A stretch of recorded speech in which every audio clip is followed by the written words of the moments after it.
Hi everyone, this is Izzy at Minerva.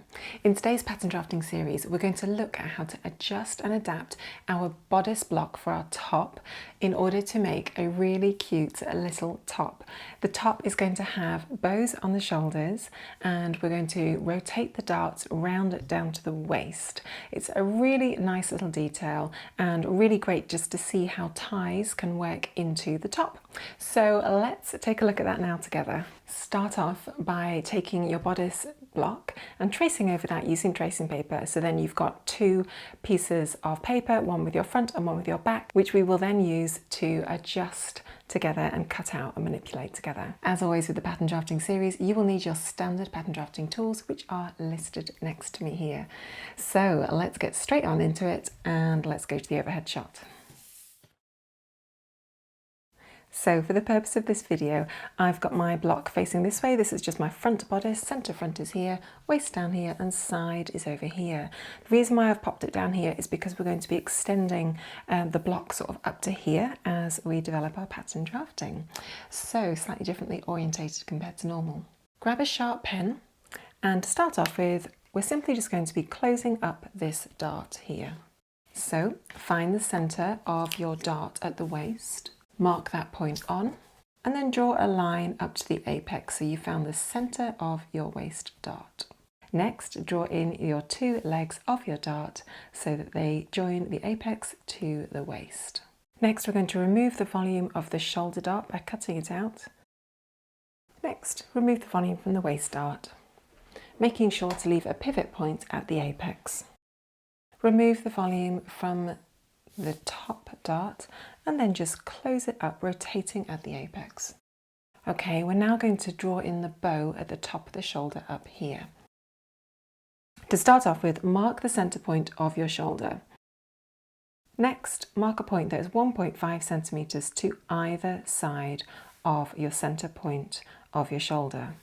So now we've effectively got something which is 3 centimetres wide in total. Grab a piece of paper and then draw a line from one of your reference points that is 40 centimetres long. Now, depending on the width of your bow, you may want this to be longer or shorter. Do the same for the other reference, making sure that you're drawing a nice, neat line that is 3 centimetres offset from the first line, okay? Now it's quite nice to have a bit of a chamfer on our bow, so we're just going to add that little chamfer in there. If you want to be more precise about it, you can measure it off and say I'd like the distance to be 4 centimetres away from the top, and that gives you a reference when we come to the back bow. Now, depending on the aesthetics that you want to create for your bow on your shoulders, you can either widen the width of the bow to make it more of a statement and a bigger, bolder thing. You can make it more narrow to be a bit more delicate, or you could also make it longer than 40 centimetres or shorter, depending on the aesthetic that you want to create. So have a little play around with that and see what your preference is. Brilliant. So we've got the start of our bow attached onto our front. However, what we now need to do and what we want to do is just to create a really nice soft curve that goes into the bottom of the arm side. So we're just going to draw that in now together. Use your pattern curve ruler just to find a curve that you're really happy with before you actually draw it in.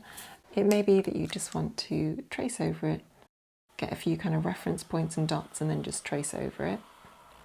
If you're happy that you've got a nice curve there, brilliant. And then the other thing we want to do is just extend that line down to our neck point. Now, depending on the width that you want it to be, you can raise and lower that however deep you want it to be. For me, I'm just going to mark a point from the centre front neckline at 7 centimetres low from the neck point here. Once again, we're just going to find a nice curve that was going to work really beautifully with that. The final thing that we're going to want to do is to drop the point of this waist dart by 2 centimetres. So to start off with, find the centre point of the base of the dart. Draw a line up to the apex. Mark a point along the centre line that is 2 centimetres from the apex. Use that point as the top of your new dart line and draw in your dart legs. Lovely. Let's cut out our pattern pieces now, and then we can use tracing paper just to trace over them nice and neatly. Now that we've got our pattern piece sorted and we've made the adjustments to our block, we're now going to add our seam allowances just to the bits that are going to be tied together so that we can just check the aesthetics and check it's fitting right. So let's start off by just drawing a straight line down the centre front, because that is going to have no seam allowance and it will be cut on the fold. Next, draw in your waistline. Again, we're not attaching the waist to anything, so no seam allowance at this point.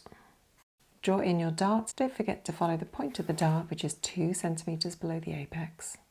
Add your 1.5 centimetre seam allowance to the side, because that's going to attach onto the back. And then just follow the curve of your neckline. We're not adding a facing to this at this point. So just follow that curve around, and likewise with the arm side.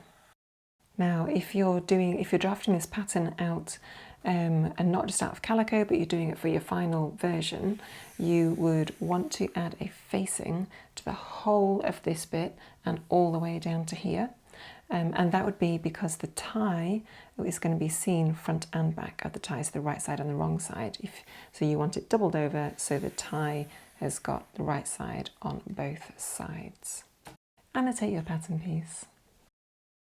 Place on fold, and your grain line is running parallel with your centre front line. Bow top, front cut 1 on fold.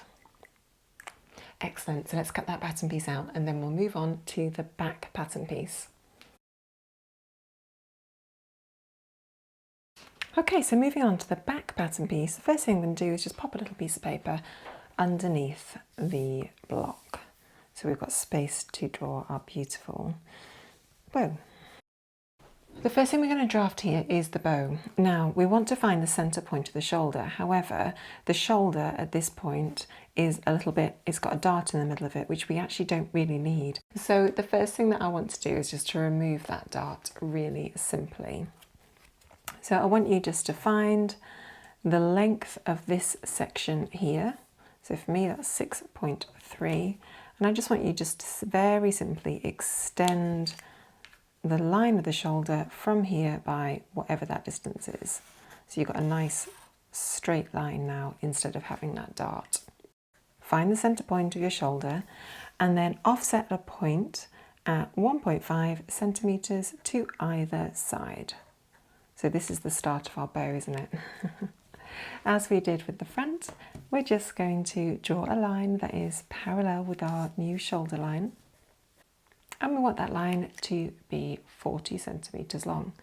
Next, draw a line that is parallel to that line at 3 centimetres offset. Then just neaten up the top by creating a nice diagonal line. This will be the same sort of shape as the same angle as what you did for your front. The next thing to do is just very simply draw in your new curve of your arm side. So find a nice curve with using your pattern drafting ruler and then just sketch that in. Now the next thing you need to decide is how you want the aesthetics of your back to look. So you may want to have a nice deep V, you may want it to be quite high up, you may want it to be, I don't know, square shaped. Do whatever you want to design the back. For me, I'm just very simply going to do a nice gentle curve. Okay, so then the next task is just to cut out your block pieces. Once you've cut out your block, pop some tracing paper over your block piece and then we'll make our pattern piece by adding our seam allowances and annotation as required. Add your 1.5 centimetre seam allowance to your side seam. Draw in your waist line and the darts for the waist. Draw in your back dart. Add a 1.5 centimetre seam allowance to the centre back. And then very simply draw in your neckline and arm side and the bow. Grain line, bow top, back, cut 2. Brilliant, let's cut that out of our tracing paper now and then we'll cut it out of calico, both the front and the back. Don't forget to add your line markings for your darts on your calico and then come back and join me and we'll sew it up together and see what it looks like. Brilliant. So what we need to do with our sewing is simply sew the darts together first. We've got 2 on the front and 2 on the back. So let's do that together now. If you're not sure how to sew darts, don't forget you can refer back to video 22 where we talk you through how to do that step by step.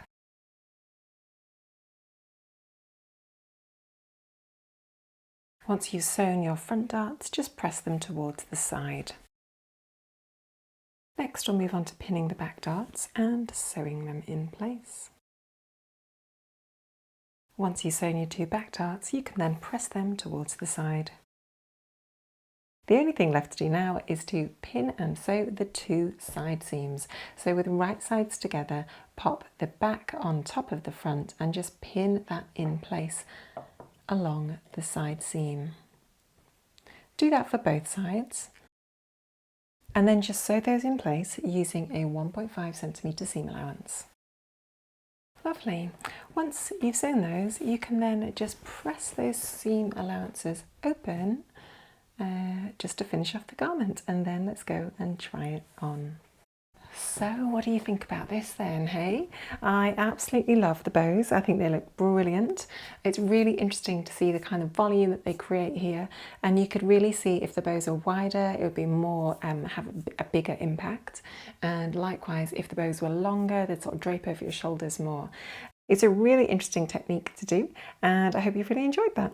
So thank you for joining me today. That's been really fun to see how that bow top looks when you actually draft it out and then sew it up. As always, feel free to adapt that however you feel you want aesthetically it to look like. That is the absolute joy of pattern drafting. There are sort of certain things that are helpful to know, and then you can just go off and do your own thing with it. So enjoy that and have loads of fun with it. As ever, we love to hear from our maker community here at Minerva, so do create a free account on our website and upload your photos of your journey of your pattern drafting. We'd love to see that. And if you've got any comments, feel free to pop them below the video. We always love to hear from our maker community. Thank you for joining me this week. I will see you next week for how to draft a halter neck top.